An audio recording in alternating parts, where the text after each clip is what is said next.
Boys, you probably already know this information. If you follow me on Instagram, you'll be aware. If you don't, and you found this video, this will be the first time you're hearing about it. I ran around Ko Samui, the whole island, 90 kilometers, we did a lap and a half. Now, the original intention was 2 laps, and that did not go to plan. I'm going to do a full race debrief. I'm going to tell you exactly what went wrong, what the lessons were from this challenge, as there always are. Many lessons with every fucking challenge that you do. Everything you do in life brings you lessons, right? But there's a lot of lessons that you get from really pushing yourself out of your comfort zone physically, like an ultra marathon, not just directly relating to running, the ultra endurance, the preparation, the event management, all that kind of stuff, but also like the indirect life stuff, mindset, how you think, and how you see the world. And there's a lot of stuff that come up for me in this challenge, this race, whatever you want to call it. But first, boys, I just want to clarify, right? Why do I do this? Nobody told me to do this. Nobody suggested it. I didn't use it as a marketing stunt on social media. Yes, I've posted about it. I ran around Ko Samui. I'm not going to not post, before all those nerds come in the comments. But what I mean is, there wasn't a build-up. It wasn't like 75 days until I run around Ko Samui. No one even knew. Nobody on my Instagram, in my Instagram audience, knew I was doing it until I was in the middle of doing it and I was posting on my story that I was X amount of kilometers deep. My clients didn't know to the day before. Family and friends knew that I was planning to do it, but that were it. And the reason why I'm saying this is because I genuinely enjoy the pain and suffering that comes from doing these events. I didn't prepare, I didn't do a specific training block, didn't tell anyone about it. I just fucking got up at 4 a.m. and I fucking did it. Limited planning. I really enjoy the discomfort and the battle, physically and mentally, that comes with doing something like this. Because it's symbolic. This is the thing, it's symbolic. I used to be a quitter. That was my identity growing up. I was a quitter. I quit everything because I was scared and I was introverted and I was anxious. I quit everything that was physically uncomfortable. I quit everything that was socially uncomfortable. I quit everything that was emotionally and mentally uncomfortable. Now it's way different. I voluntarily put myself in a position of pain and suffering for 11 hours because I enjoy it. Because it reminds me of who I am and who I've become and how far I've come. No one knew I was doing this shit. I just fucking was out there doing it. That is so satisfying, to me. That's what I kept saying to myself over and over in my head. Like, look at what you're doing right now. You could be sat here. You could be perched up on a sunbed with an iced coffee, AirPods in, listening to music, getting a tan. But no, I have chosen to put myself forward for running around the island twice. It didn't quite go to plan. So let's break it down, right? 0 to 40 kilometers, flying. There's just no other word for it. Flying, just flow state the whole time. Holding about a 5 minute per kilometer pace. Set off at 4:15 in the morning. Got to the first real stop, which was 41.1 kilometers, I believe. Stopped at a 7-Eleven, got some food, got some fluids on board. Now, bearing in mind, shout out Jack, Liam, and Sergey. I could not have done it without those boys. They were filming it and they had the mopeds. They were following me on mopeds and I needed the mopeds to carry all my shit, carry the fluids, carry the electrolytes, spare gear, all that. And then obviously they captured some ridiculous video as well. The reason why I'm saying that is because I was taking food and I was taking fluids on as I'm running, right? But the problem is, it is ridiculously hot here in Thailand. Now today, it's clear skies. It was actually cloudy on the day we did it. And don't get me wrong, it would have been harder if the sun was out, but it made it no easier. It was still 33, 34 degrees. We didn't see the sun once and I got sunburnt. Like, that just shows you the kind of climate that you're dealing with out here. Like the UV is ridiculous. So it was really hot. I was sweating loads. I was losing so many fluids and I just couldn't get on top of it. Now, I've not done an event in this type of heat. This was the one thing where I was saying to everyone that knew about it, my mates, they were like, how are you feeling for it? I'm like, yeah, I'm feeling good. There's one thing that's concerning me and it's the heat. because I hadn't dealt with that before. I've run 163 kilometres, was the most I've ever run, 100 miles. So looking at 120 kilometres, 2 laps around the island, I'm thinking, I can do that. Like, I know I can do it. And the heat was a problem. So I'm losing so many fluids, sweating so much, and I just can't get fluids in quick enough. I'm so thirsty, unbelievably thirsty. But like I'm taking on so much of it to try and replenish that it's now sloshing around in my stomach. Then I had the opposite problem with nutrition. I'm not hungry at all. I have no appetite. Part of that is because of the heat, I think, but also because of what was happening with the fluids in my stomach. So it was a mess. Because if you can't rehydrate, you got a problem on your hands. If you don't take food on whilst you're fucking running the tarmac down, you've got a problem on your hands, and both of those were an issue.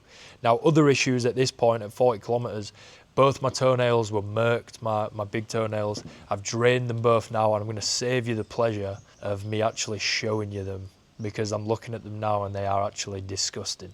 They're vile.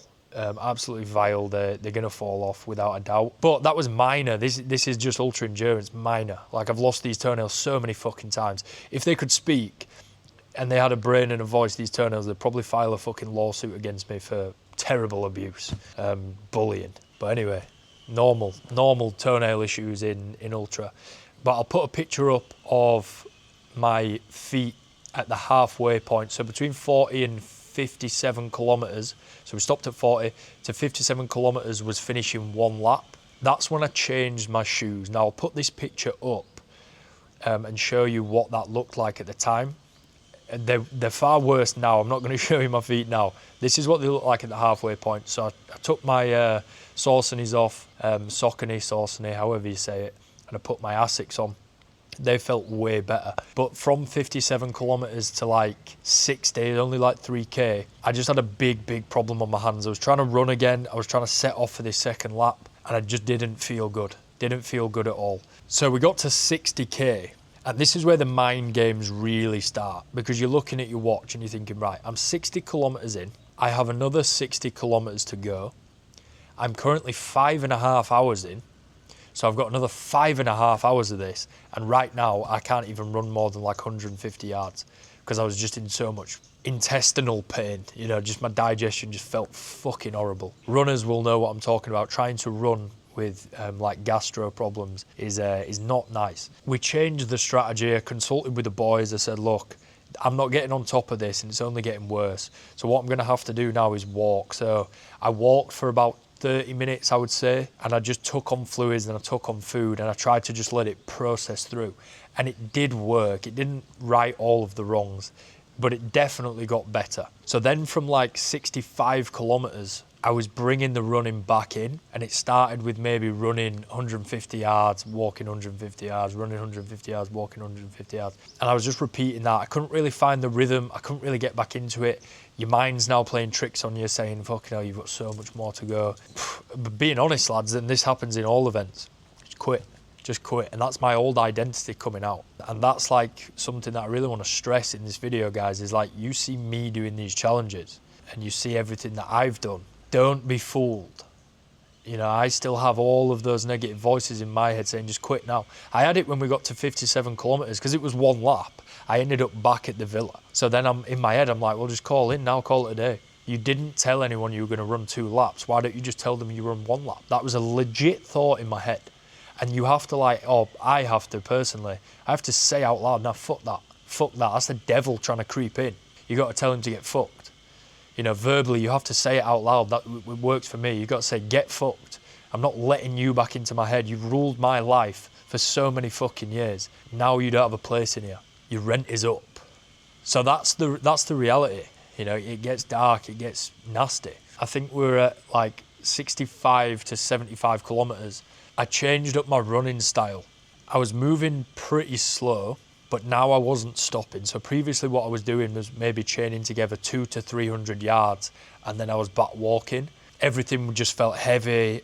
Sometimes your mind plays tricks on you with your physical body as well, where you think you're more tired than you actually are. And if you can get moving, if you can break free of it, you can actually start to put the running back together. And the way I did that in this event was by slowing that pace right up and just not stopping moving. And this was a big turning point where I was like, right, okay, this is good. Because I'm looking at my watch and I'm thinking, there's no way I'm getting these 2 laps at the pace I'm going with all this walking, so I'm gonna have to change something. Slowed it right down, and then I just didn't stop. I had a few podcasts on, but I just took my mind away.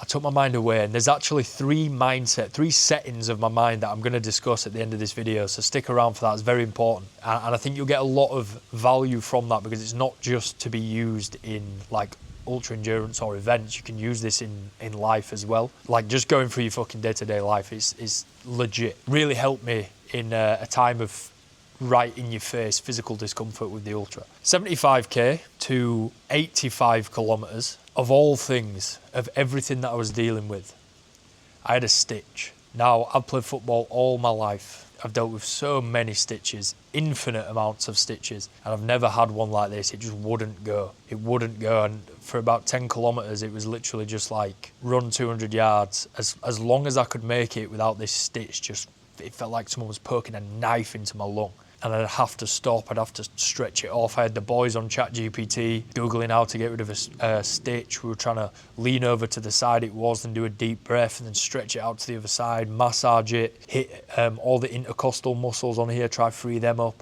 Nothing was working. We were trying to take on salt, trying to take on electrolytes, couldn't shift it. So I was back again to running, walking.